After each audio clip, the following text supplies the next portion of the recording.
Hey guys, today I'm going to tell you how to check if iPhone battery boosted or not.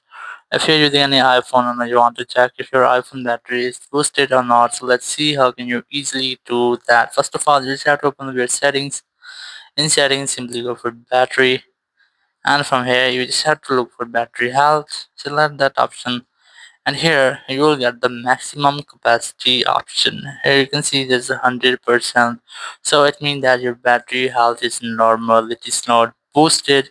If you think the battery health is boosted, so there, if you find there 80% or less than 80%, so it means that your battery health is boosted or your battery health is very poor. You must have to change your battery. Or if you find here it's 95% plus or 90% plus or 100 in my case, so it means that your battery health is not boosted, so you do not need to change your battery. So that's how you can really check if your iPhone battery health is boosted or not. Thank you very much for watching the video.